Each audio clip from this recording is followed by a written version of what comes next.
pagbibigay pugay at pagpaparangal sa ating mga kababayang naninindigan at nagpapatunay sa kahalagahan ng katapatan at dangal. Ehemplo. Ang programang ito ay napapakinggan sa 1143 DZMR Santiago Isabela, 1233 DYVS Bacolod City, 1197 DXFE Davao City, 106.3 DZRK Quezon, Palawan, 103.3 The New J Cagayan de Oro City, 1062 DXKI Coronadal City, FEBC Radio TV YouTube Channel, FEBC Radio TV Signal Cable Channel 185 sa pakikipagtulungan ng GCTV at sa inyong himpilang 702 DZAS FEBC Radio TV, agapay ng sambayanan. Dan Andrew Cura para sa Ehemplo.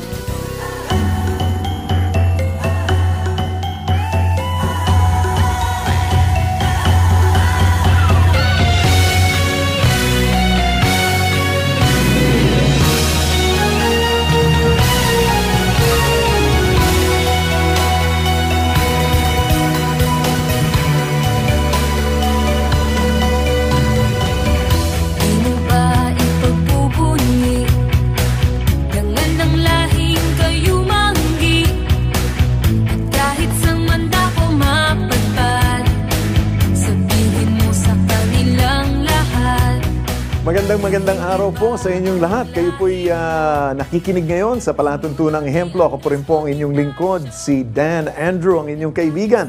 At sa ating palatuntunan ngayon, abay dito po sa Ehemplo, tulad ng dati, ay tayo po'y nag-uusap patungkol sa kagalingan ng Pilipino. Kung paano maging isang mabuting huwaran, di lamang po bilang isang individual, kung hindi bilang isang organisasyon din. No? At tayo po'y natutuwa dahil sa mga nakikwento natin, sa mga natututo po tayo sa mga kwentong buhay na pinapakita po ng ating mga ehemplo at ng mga organisasyon na ating fini-feature. Ito po ay ang ating mga kapwa Pilipino mula sa iba't ibang larangan ng ating lipunan. Maging ito'y buhay pamilya, edukasyon, media, sining, entertainment, gobyerno at relihiyon. Kaya po, magandang kwentuhan po ang ating matutunghayan at tiyak na kapupulutan po natin ng inspirasyon at aral sa araw na ito. Kaya po, tumutok dahil makakasama po natin ang ating butihing ehemplo sa araw na ito. Magbabalik po kami. Kahit tawanan ng buong mundo, taas mo o paghusayan mo, pakita mo ika'y Pilipino, iwagay-way mo ang bandila na tatlong bituin sa ilalim ng araw, tila, pula, puti, buhaw. Pilipinas, Pilipinas, Pilipinas, Pilipinas, Pilipinas, tila, pula, puti, buhaw. Pilipinas.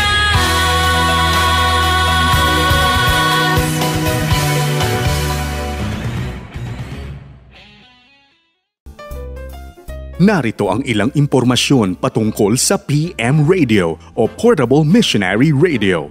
Ang PM Radio ay pre-tuned sa 702 DZAS lamang. Ito ay may lapad na 2 1/4 inches, haba na 6 1/4 inches at taas na 4 inches. Maaari itong isaksak sa kuryente gamit ang 220 voltahe o kaya'y sa pamamagitan ng dalawang size D na baterya. Sa kasalukuyan, ang PM Radio ay available lamang sa opisina ng FEBC Philippines, 34th floor, Antel Global Corporate Center, number 3, Julia Vargas Street, Ortigas Center, Pasig City. Para sa iba pang mga detalye, tumawag sa 654-1234, Local 121 at hanapin si Jasmine Rojas at Cyril Delfino. Sumasahing papawid mula sa Maynila. Ito ang Far East Broadcasting Company Philippines. FEBC Himpilang 702 DZAS. Agapay ng sambayanan. Kasapi sa KBP, kapisanan ng mga broadcaster ng Pilipinas. Sa pagbabalik ng ehemplo, ating tunghayan ang salaysay ng tampok na panauhin sa araw na ito. Manatiling nakatutok dito lang sa programang Ehemplo. Dan Andrew Cura para sa Ehemplo.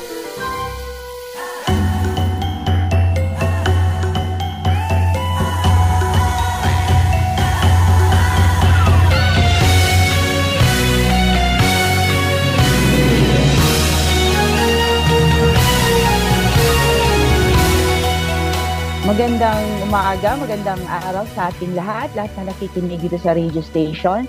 Ako po pala si Maricar A. Docyogen, Abad Docyogen, isang social entrepreneur na naka-base dito sa Baguio. Actually, I've been here since birth. So, yun. So, other than being a social entrepreneur, nag-umpasa rin tayong maging isang nurse by profession din kasi tayo at nag-work din tayo overseas as a nurse sa Jeddah. That was way back in 2006 to 2009. So, yun po. Currently, we own the shop called Bookends Bookshop. Itong ating minamanage ngayon, isang social, it has a social advocacy na business where kasama sa literacy programs natin dito ay ang arts appreciation. That's why napadpad din tayo sa arts. At kasama natin ang mga local artists ng Baguio sa pagpopromote ng local arts natin. Since I am a health worker din, isa sa mga una kong nakita noon is yung mga needs ng mga ibang mga tao, especially sa doon sa nagtatake ng mga dialysis, o di kaya kung may mga usok kasi dito sa Baguio yung what you call the fundraising programs, mostly sponsored for a cause, sometimes mga ganun. So, laging nakikita natin dyan sa feeds natin. And then, slowly by slowly, we are participating in those activities naman. But when we set up kasi yung Bookends Bookshop, naging primary advocacy natin is to bring back the reading habit ng mga tao, if not for the Baguio people, kahit sila man lang. At although ang goal natin, like what we are doing right now, is going nationally para ma-reach out natin ang mga kababayan natin who are interested into reading pero walang mga chance to own or to purchase or to acquire reading materials. So doon tayo napaumpisa. Pero there came a point, so we've been doing that, the volunteerism is nurse kasi tayo din, and then a member of a Lions Club. And so regular kami na lumalabas at nagpa-participate ng mga civic organization activities sa community, like the usual medical missions, mga ganon, and book-giving programs, feeding programs. But there came a point in my life noon na dumating yung opportunity to really step up, dahil mas kailangan pala, and not because I have money, dahil wala tayong pera, but we have possibly the facilities or siguro the influence kasi sa na rin natin because of our pages in social media is na nakikita ng marami.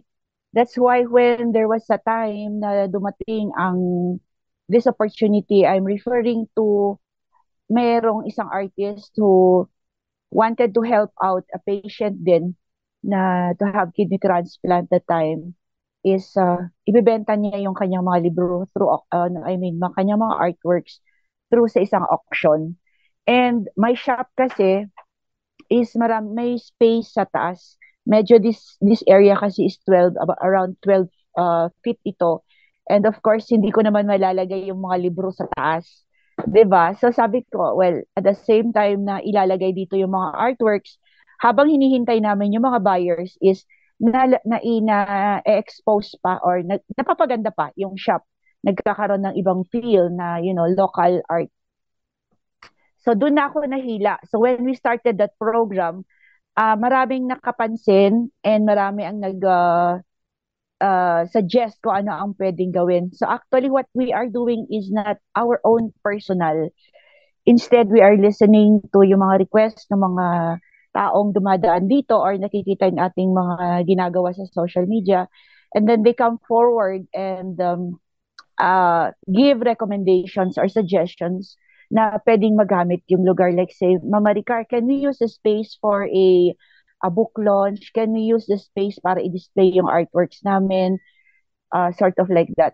And then of course, he said yes kasi doon naman din tayo, doon din naman tayo pinalaki na, if these are good advocacies, then why not? Add to that kasi hindi yata nalagay din, I'd like to highlight, isa rin akong Girl Scout. And yan din ay isang mga tinuturo sa atin nung mga kabataan natin, the values in Girl Scouting that I think, helped, how do you say that, mold the adult person in me na kahit na wala na ako that time sa Girl Scouting, I mean, wala ako that time because right now I went back to my old family, Girl Scout GST, is tinatuloy-tuloy pa rin. So yun, so eventually, dumating na yung mga other artists. I mean, the event that was presented by some local artists became a hit here in Baguio City. It was noticed by media, it was noticed by the public, and we were able to raise big money. Kung big man yun, I think that's around 75,000 yata. 75,000 or 40,000. 75,000 that we were able to distribute to some indigent patients undergoing dialysis. That time, one of the patients was Ramon Dacawi, and we was always talking to him. He is the former PIO of Baguio City. And we were discussing about what we are doing here at Bookends. And I was reluctant to be put in the limelight or to be upfront when we are doing these activities. Like there's this kasabihan, and I know that I practiced that by heart noon, that what the left hand is doing shouldn't be known by the right hand or vice versa. I mentioned that, yung para bang we don't like to be doing things para lang to promote oneself kasi may negosyo ako, it's the bookshop, no? So every time na may mga donations that we do, we keep silent about that. So this activity na which was a success that time, he wanted to write about it, but I said, yeah, okay, it's okay, but just leave my name out of it. Maybe you can mention the venue is at Bookends Bookshop, but do not mention my name.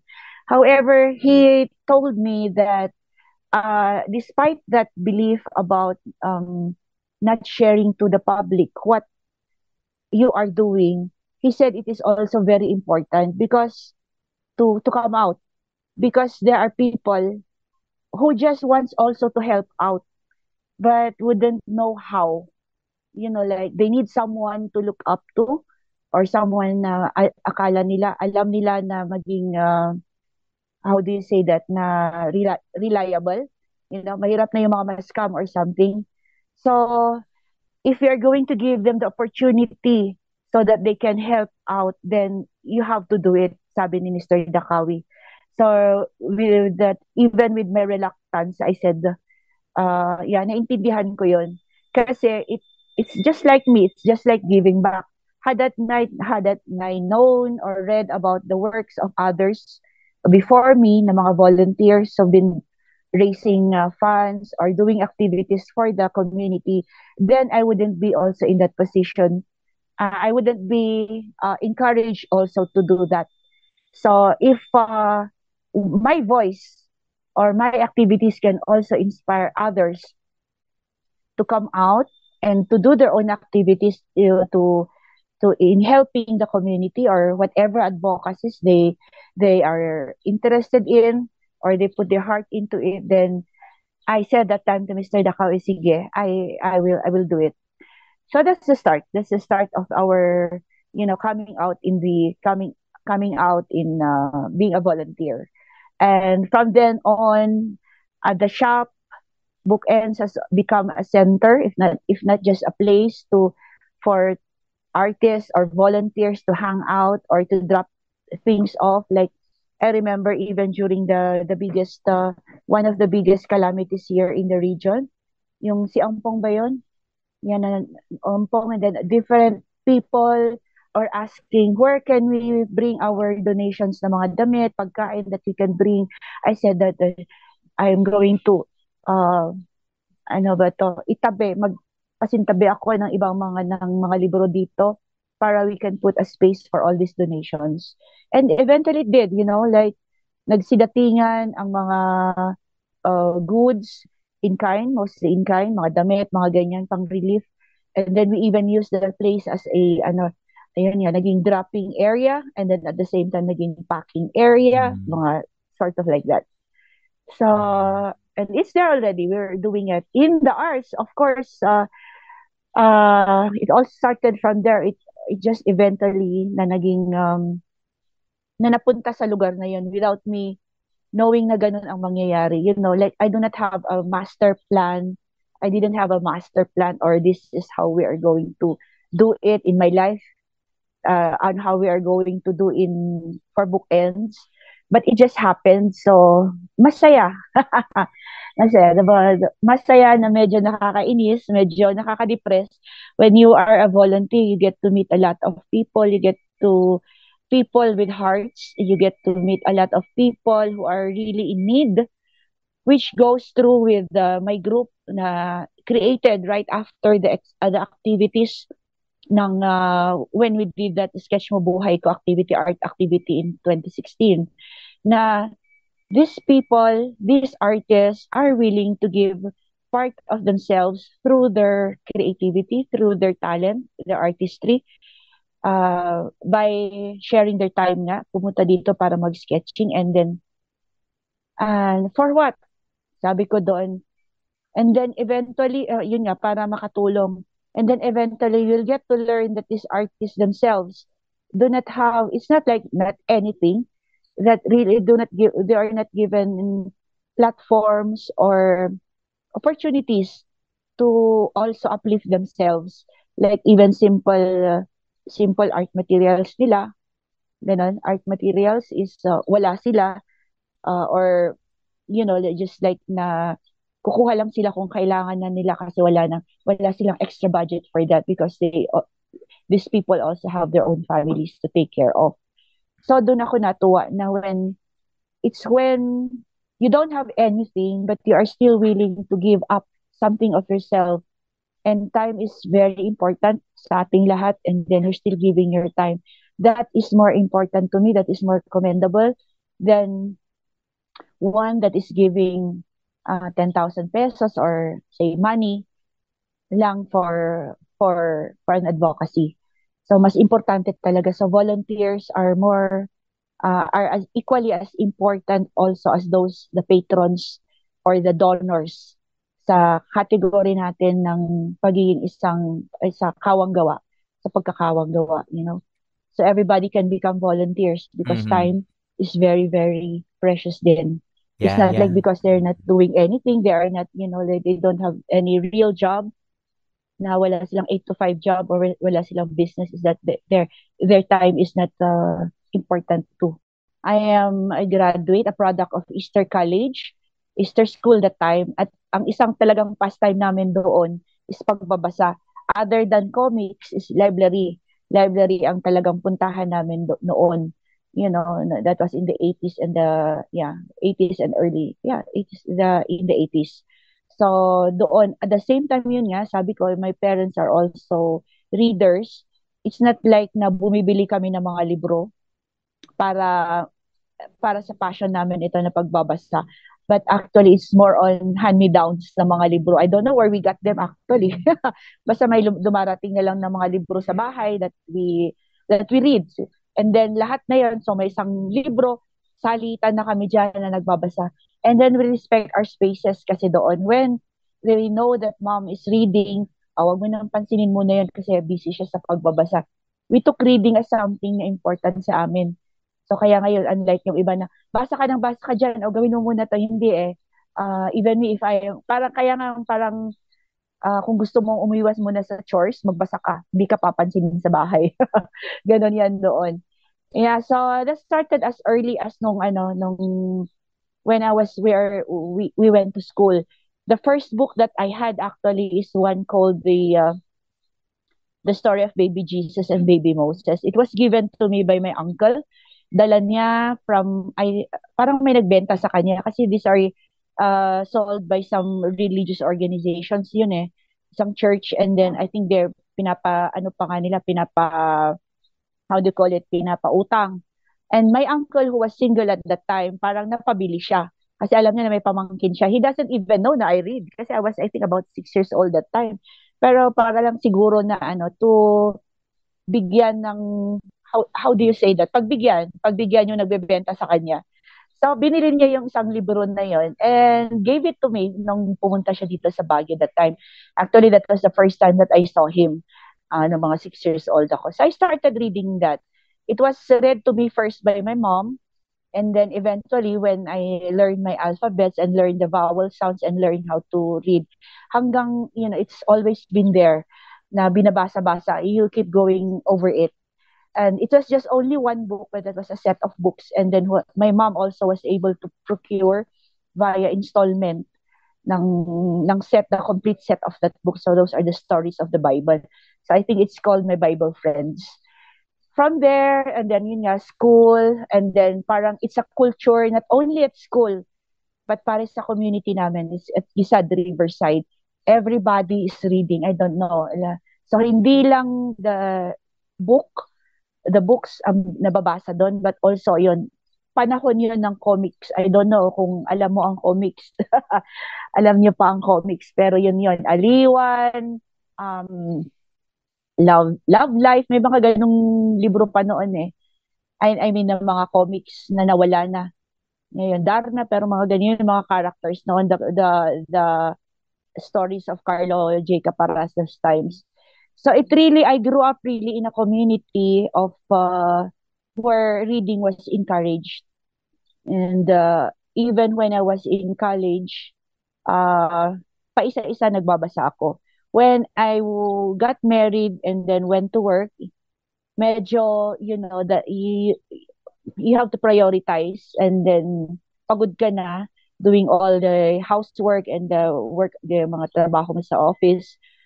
And so, medyo nakakaligtaan yan. So, once in a while, nagbabasa pa rin tayo, pero not that much. But, I am a voracious reader of Reader's Digest magazines. So, for a time, I also subscribe to that. Kasi very short lang, mga about 10 to 15 pages lang per stories. And then, yun. So, natuloy-tuloy pa rin din naman. There came a time na nung pumunta na ako sa Saudi Arabia, that was in 2006, yun, paumpisa pa lang na umuso ang internet. Ang Facebook namin noon is Yahoo yata. Yan, Messenger or Yahoo, yeah. YM, something. So, ang communication pa noon is not that really, or the information hindi pa ganun kagrabe as compared now. So, bumalik ako ulit dun sa pagbabasa. And yun nga, sabi ko dun sa isang interview noon, nung nakakuha ulit ako ng mga yung first, alam mo, yung mga first na nabasa ko noon, yung mga hand-me-downs din from mga co-nurses ko doon, mga PHL, mga tipong mga ganon. But pero nagsawa ako sa pagbasa noon. And then I just discovered that opposite our accommodation is a big bookstore. It's called the Jerir Bookstore, na who are also selling sale books. So yun, doon na naman ako namili ng mga libro na iuwi ko dun sa apartment, sa accommodation, where every time na may bakante ako, kasi usually you just work about 16 days a month. So the rest of the days in between, so, wala kang gagawin. Pagkatapos ng chores mo, what do you do? So di magbasa. So ganun. Pagbalik ko sa Pilipinas, hindi na natigil yon, to the point na I am ordering books online para lang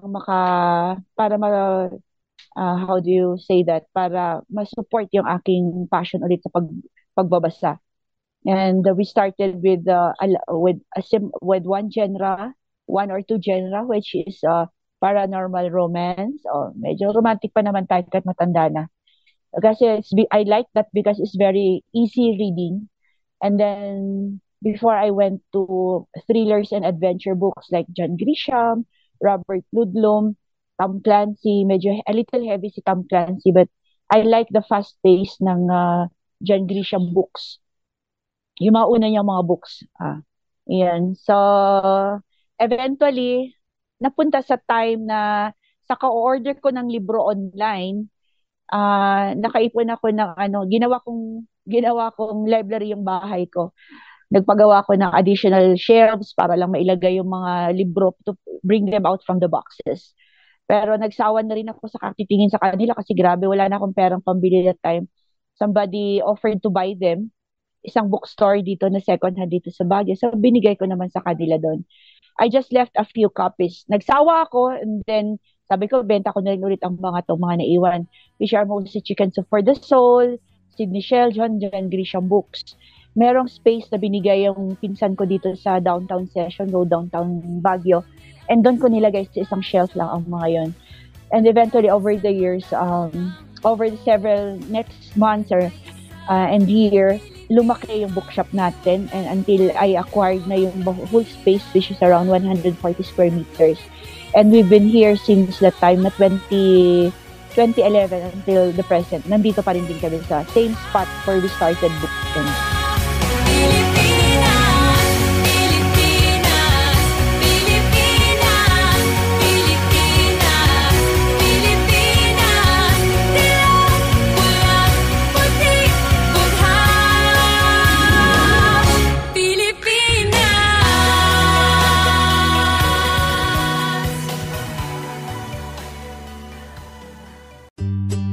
Simbahan sa Radyo. Online services, hatid ng inyong FEBC Radio. Alas 8 ng umaga hanggang alas 9 ng umaga, pananambahan. Alas 10 hanggang alas 11 ng umaga, English service. Alas 12:30 hanggang 1:30 ng hapon, Chinese service. Alas 2 hanggang alas 3 ng hapon, English service. Alas 3 hanggang alas 4 ng hapon, Tagalog service. Simbahan sa Radyo, hatid ng 702 DZAS, FEBC, Radyo TV. Sumasay papawid mula sa Maynila. Ito ang Far East Broadcasting Company Philippines. FEBC Himpilang 702 DZAS. agapay ng sambayanan. Kasapi sa KBP, kapisanan ng mga broadcaster ng Pilipinas. Sa pagbabalik ng ehemplo, ating tunghayan ang salaysay ng tampok na panauhin sa araw na ito. Manatiling nakatutok dito lang sa programang Ehemplo. Dan Andrew Cura para sa Ehemplo.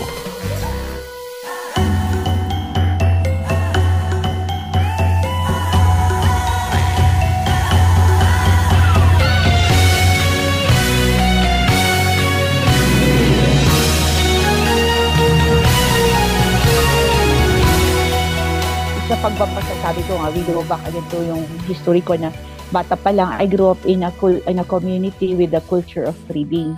Na habang tumatanda, when you go to school, nandun ang library, pag naubusan ka na ng libro dun sa school, Baguio before was a haven of thrift shops. And then ang uso dito is parentahan ng mga libro. So ayun, so it's very available before. So it's not like you have to go to National Bookstore or the other prominent na mga bookstores to buy books to read. Kasi doon, uso talaga yan ang palitan, either swap or trade or rental. So, I cannot really put that. But I will say it should be my mom and my dad. Kasi sila naman ang, through their example of reading magazines and comics and books that I don't know where they got them, as I mentioned, is doon kami na-encourage, doon ako na-inspire na magbasa, magtuloy ng pagbabasa. I was also in a group of people, mga barkada ko, we are all into that. We are not nerds. Hindi kami nerd looking. Hindi naman kami naka-eyeglass. Mga tamad din naman kami minsan na mag-aral, ganon. but we love to read. Siguro it's just the influence. So if you are in a group na the yung common goal nyo is alam nyo na magandang pagbabasa and then you share what you read. So it encourages the other also. Kasi ako nga rin, basahin ko nga rin, akong susunod dyan. Yung tipong ganun. So I cannot really put that, but if to identify talaga is it should be my mom and my dad. Sabi ko nga, like when we are reading, hindi ka pinapakailaman. You can leave your chores muna para makapagbasa ka. But then they will remind you na, after that, you do this, you do that. No, you study first also. The books for school naman ang basahin mo, hindi lang yung pocketbook na yan. We are in a financial difficulty that time in 2005. My father needs a huge operation. And then when we're trying to put up all the possible resources namin, hindi kakayanin. We will be left with wala kang bahay, wala kang matitirhan, and then mababaon ka sa utang. So, I decided to try to apply work abroad para matustusan ko yung needs ng father ko for that operation. So, yun, I decided na mag-apply. And I don't know, maybe God like really put na, kasi before nag-apply na ako, ilang beses ako nag-apply going abroad. Pero lagi bang either may kulang na hindi ko ma-comply and then rush yun. So I cannot, wala na, naibigay na yung opportunity sa iba. Or the usual na scam ka or ano ba yung tawag doon pag napeke ka sa yung ina-applyan. Yung tipong mga ganon. So that was because I wanted to do it. But this time, I wanted to do this for my father. And nag-apply kami that time. May tumawag sa yung isang friend ko, said, let's go, let's apply. Sige, apply lang, ganun. We went there, ewan ko, agad-agad diretso interview. And then, from that interview, I was already offered the position. And then they said, in 2 weeks time, fly ko na. Sabi ko, wait, sandali. Parang, ang bilis yata kasi nasanay ako to wait a long time. Usually when you're applying overseas, you will have to wait a long time eh. Bakit ito 2 weeks na pupunta kayo? Is this true? Sabi ko nang ganun. But then parang actually talagang naghahanap din sila. And then I said maybe there's really a divine intervention kasi we really needed na magkaroon ng direction na yung need namin na ma-raise yung funds for in preparation for the operation of my father. So yun, October yun, last week ng October, they said November 19 you go, flight mo na, but then nakiusap ako until na-move naman yung flight ko going to Saudi Arabia, Jeddah, ng end of December. So I was able to spend some time with my family and then that was the last time din na nakasama ko yung father ko. Because when I went to Saudi, all is well, ganun naman na transition to being laging nandun ka with your family and then bigla kang napalayo sa pamilya is sobrang mahirap. And then the biggest dagok is wala pa akong 2 months doon, actually middle of February namatay din yung father ko. So hindi niya ako hinintay. And hindi rin ako nakauwi kasi kapupunta ko lang. I don't have the means. I asked the HR what to do and they said, well, you have to pay for your way.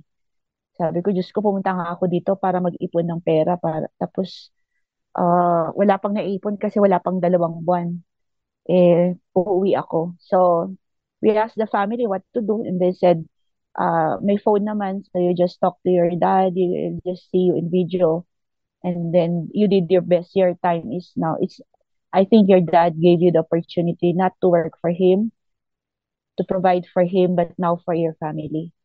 So, yun naman. So, tinuloy ko pa ng 3 years ulit dun sa Saudi. Coming home in between those years. Lahat ng mga decisions natin, it's not because you plan for it. It's always na napupunta lang tayo doon. You know? Like, first, it started with me na gusto ko lang yung mga libro. Gusto ko mga libro na yan na basahin. Pero naipunan ka ng mga libro. But then, nakita ko yung hirap din ng mga kagaya ko who wanted to acquire books pero hindi nila makakayanan kasi mahal or wala na. That although thankfully meron pa namang paisa-isa dito sa mga paisa-isang mga bookstores din like one big book second-hand book company na national ang scope niya thanks to them. Marami ring nakaka-acquire ng mga good books sa kanila.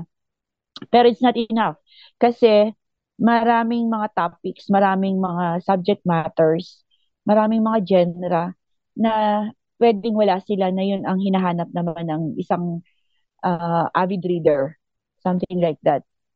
Add to that then is, I've always grown to be, I grew up also into an entrepreneurial, na-train ako ng maging isang entrepreneur. Nanay ko, tindera yan ng kung ano-ano.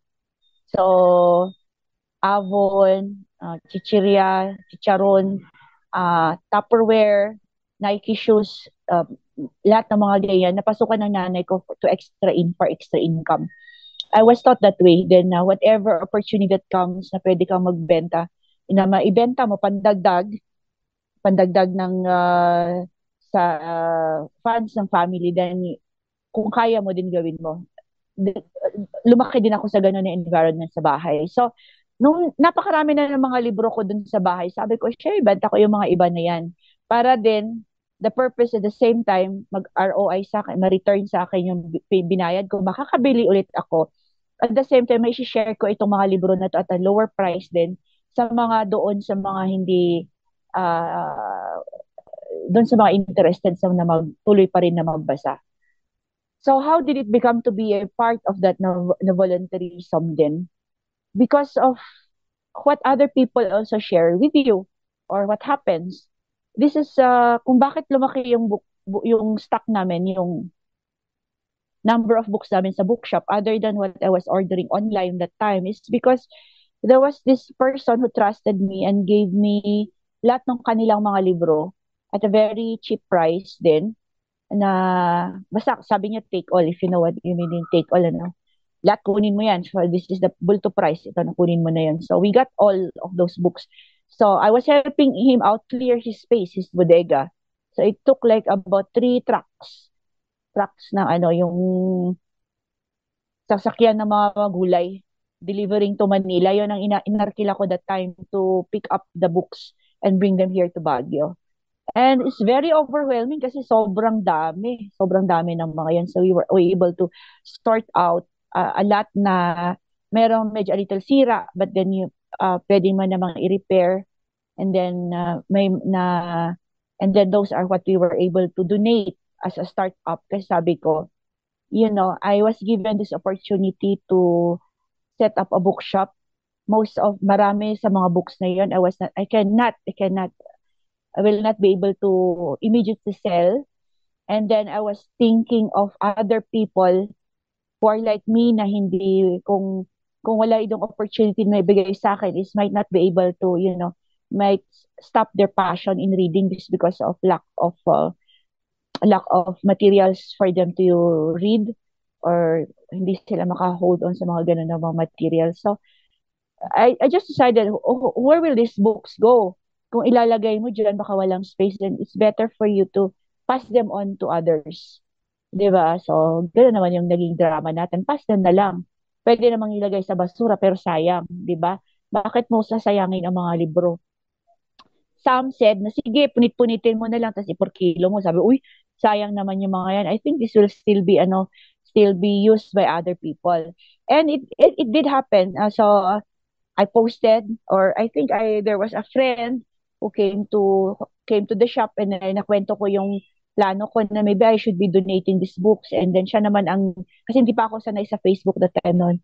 Siya naman helped me out in posting on social media on who wants some books. Ayun na. Ang dami nang dumating. And then there's the realization na tama nga yung hinala ko na marami talaga kinukulang na ng libro ang Pilipinas, kung yun man lang, kinukuling na sa babasahin.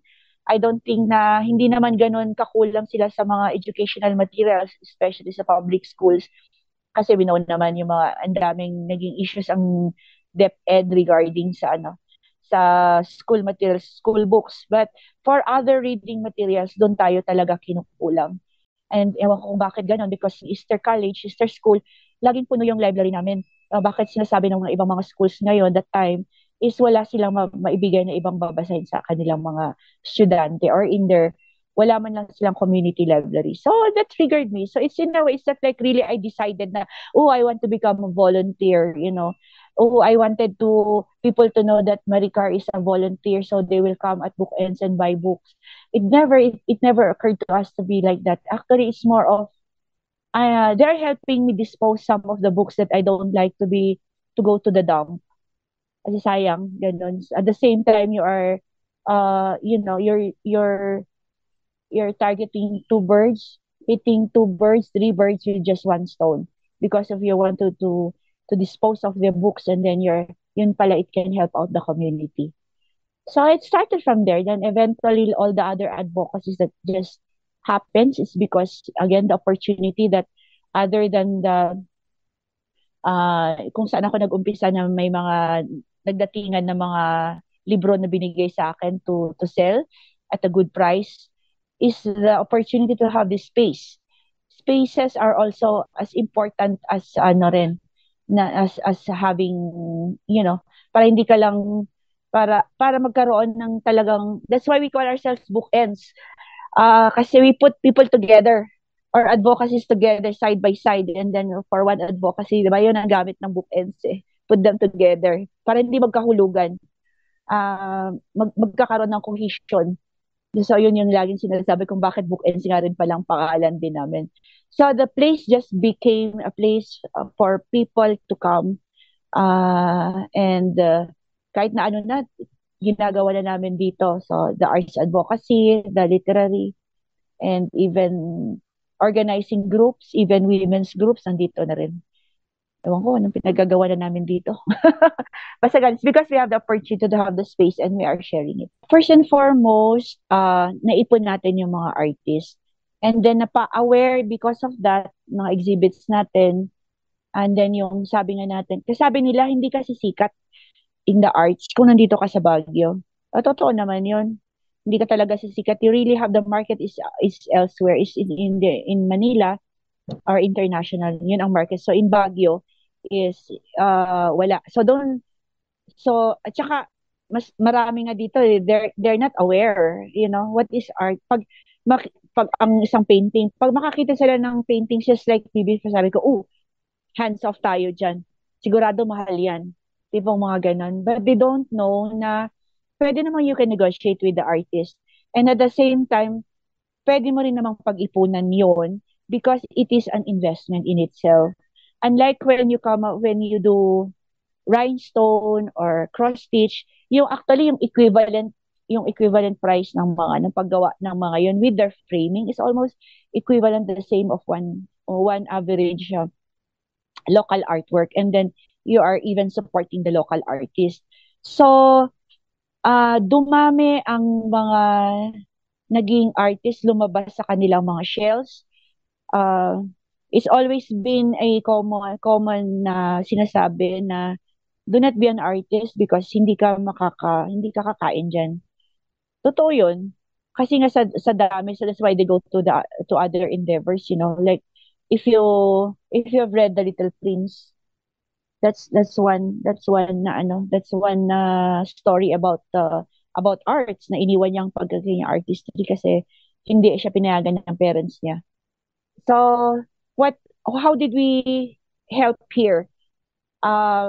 Because of our exhibits, because of the activities that we are doing, and then we're bringing all the artworks elsewhere. Hindi lang siya sa loob lang ng isang gallery, but we encouraged other public spaces or private spaces din, like cafes, malls, and basta may wall.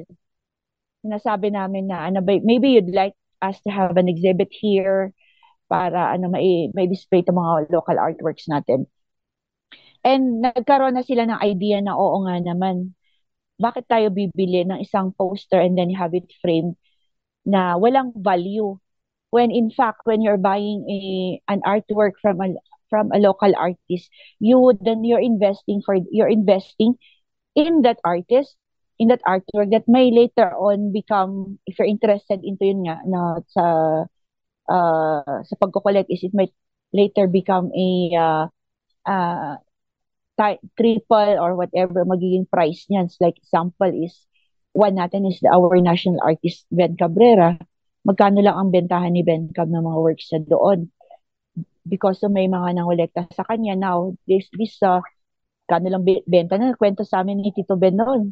Binibenta lang yung 300, 400, 500 yung mga works niya noon. And then, so the owners of these works na bumili sa kanya noon are very happy because they're already millions na ang presyo nila. So it's an investment talaga. And there's even Jeff Cablog na binili lang ng 3,000 noon yung work niya. Sometime like in the early 2000. And then now, ang worth ng work niya na yun is going to almost more than 500 to 600,000. So yun ang tinuturo namin. So we were able to help teach the community. We're trying actually to teach the community to appreciate and become investors to the local artists. And kung hindi man maging matotoo yung the promise that maging national artist din yung kinolektohan mo na artist na yan, you'll feel good inside that you're able to support a local artist, follow his dream na maging na ipakita kanya mga obra na gumawa pa ng mga mas marami. After that, in 2016, we were also able to participate in the the application for Baguio to become UNESCO Creative City, to be designated as UNESCO Creative City. We were very active dun sa sa preparation ng mga documents niya and pushing it para ma-submit sa UNESCO. And eventually nga in 2017, we got the title as the first creative city in the Philippines for craft and folk arts. At kasama tayo dyan, na very proud tayo na sabihin na we are part there, kahit konti lang ang naiambag siguro natin. And then from there, because of that, lumakas ang platform ng creativity sa City of Baguio. That's why, and we Pasakali has always been very active sa lahat ng mga activities ng Baguio City in the arts. Kung yun man lang ay isang malaki o maliit na naiambag, we are still naiambag sa creativity or scene sa Baguio, we are still proud that meron kaming naitulong. And ayun, so mas dumami. And if I can share also, during the pandemic, when everybody was locked down, lumabas ang creativity ng napakaraming mga tao. Kasi wala nga silang magagawa. Wala silang magagawa sa loob ng bahay other than watch Netflix, listen to news, and just stay at home and eat. And then naglabasan yung kanilang mga artistry. And that's where we were able to discover a lot of artists, a lot of creatives, because sabi nga nila is everybody's an artist, sabi ni Sir Roland.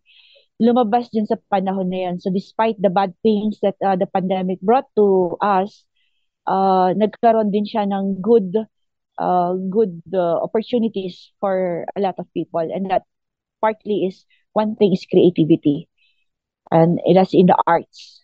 So nagkaroon tayo, we were able to stage post-pandemic, right in the middle of that, yung medyo a little maluwang-luwang na ang mga restrictions noon. We were able to set up one of the biggest art exhibit here in Baguio in one of the malls. We were able to set up around 500 works during that time, and it's all came from different artists, not even members of Pasakali, but from the community. And when we did the interview on how long they've been doing their art, they would say na it's their first time to join art activities like that. It's just so happens that they had to come up with works. They did some works during the pandemic, and they were bringing their works to us for the exhibit. And yon, ang saya. So that's one of our contributions in the community.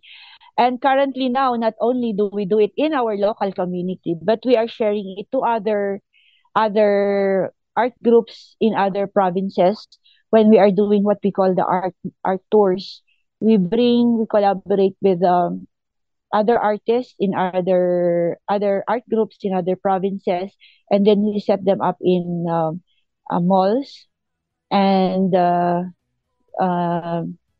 with the intention of making alive also the creativity in their own province or their own locality. So currently tapos na kami ng apat na mga provinces. Manila, province ba yun? Anong lugar? Manila, in Tuguegarao, in Cabanatuan, in Clark, and then by next month we'll be going to Olongapo to set up another exhibit with some of our local artists. So yun naman, so we're going naman. It's not for us, but after the exhibit, sila na ang magtutuloy ng mga activities doon. And we are happy to see that yun nga, parang na-rev up yung kanilang ng creativity scene doon sa mga cities or provinces na napuntahan na namin with a collaboration with them.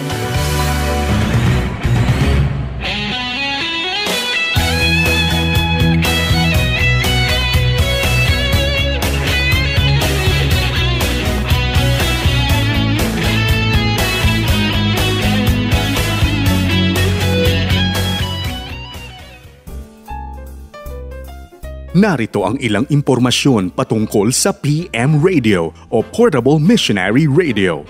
Ang PM Radio ay pre-tuned sa 702 DZAS lamang. Ito ay may lapad na 2 1/4 inches, haba na 6 1/4 inches at taas na 4 inches. Maaari itong isaksak sa kuryente gamit ang 220 voltahe o kaya'y sa pamamagitan ng dalawang size D na baterya. Sa kasalukuyan, ang PM Radio ay available lamang sa opisina ng FEBC Philippines, 34th floor, Antel Global Corporate Center, number 3, Julia Vargas Street, Ortigas Center, Pasig City. Para sa iba pang mga detalye, tumawag sa 654-1234, Local 121 at hanapin si Jasmine Rojas at Cyril Delfino. Sumasahimpapawid mula sa Maynila. Ito ang Far East Broadcasting Company Philippines. FEBC Himpilang 702 DZAS. Agapay ng Sambayanan. Kasapi sa KBP, kapisanan ng mga broadcaster ng Pilipinas. Sa pagbabalik ng ehemplo, ating tunghayan ang salaysay ng tampok na panauhin sa araw na ito. Manatiling nakatutok dito lang sa programang Ehemplo. Dan Andrew Cura para sa Ehemplo.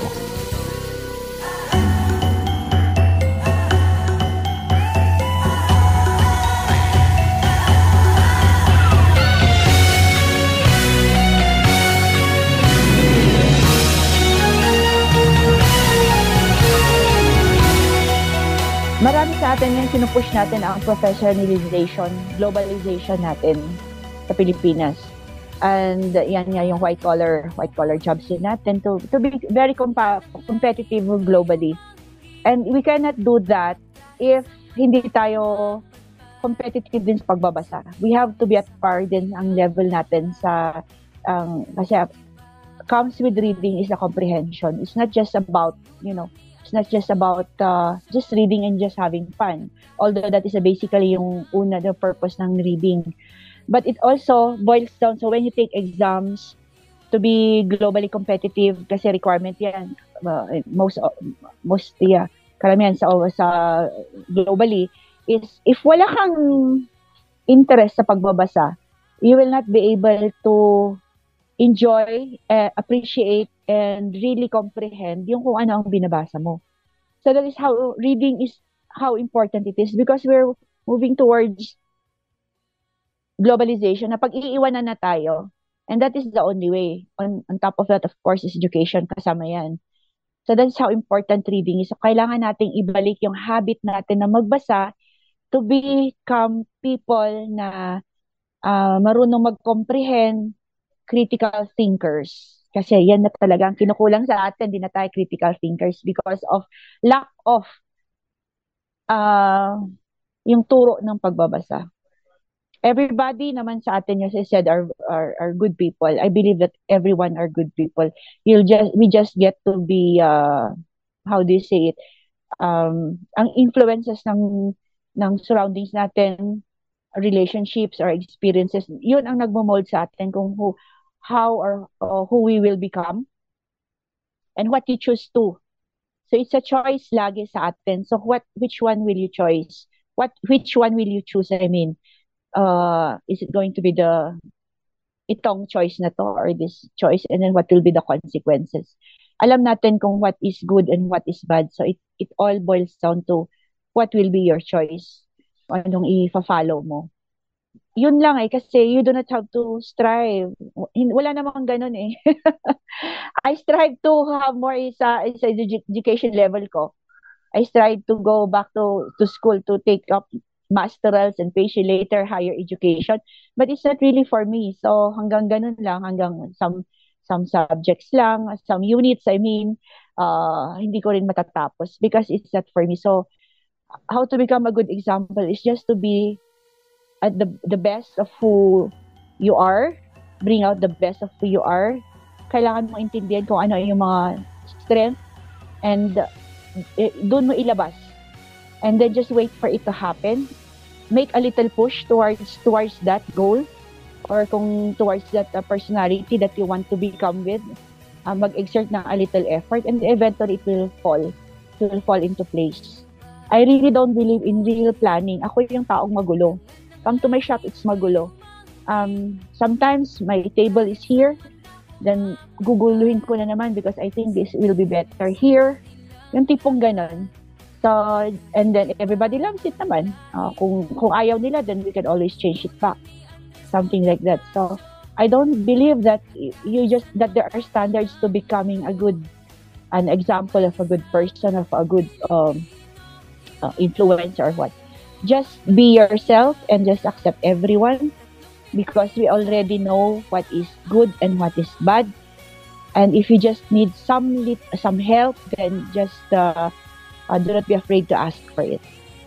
Why did I say that? Because when we started Bookends and then Pasakali group of artists, I asked help from people. I always say that this is the advocacies here is not just about me. It's not about me, but I am just the face of this advocacy that we're doing here at Bookends at Pasakali, because it is what the people wanted to na maging advocacy, and naka-align lang doon yung yan din ang gusto ko. Ako po si Maricardo Abad Docyogen at ito ang aking istoryang ehemplo.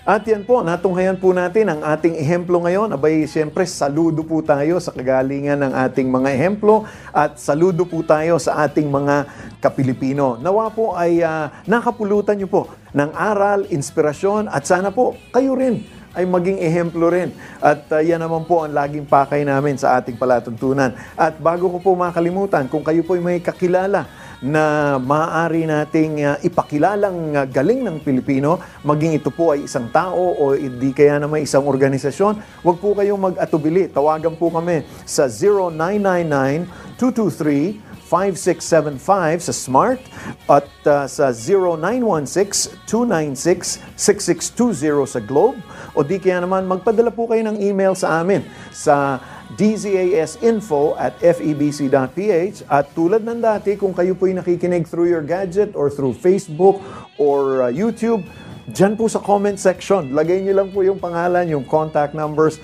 at kami na pong bahalang makipag-ugnayan sa kanila. Nako, maraming salamat po sa inyong patuloy na pagsubaybay sa ating palatuntunan. Kami po'y naliligayahan na padala po itong palatuntunan sa inyo. At syempre, hindi po ito kayang buuin kung hindi po kasama ang ating mga butihing katulong na team ng 702 DZAS, gayon din ang ating FEBC Radio TV. At syempre, ako po ang inyong lingkod, si Dan Andrew, na lagi pong nagpapaalala sa inyo, saan man, kailanman, at kahit sa maliit na paraan, maging isang mabuting ehemplo ka, kaibigan. Magandang araw po sa inyong lahat.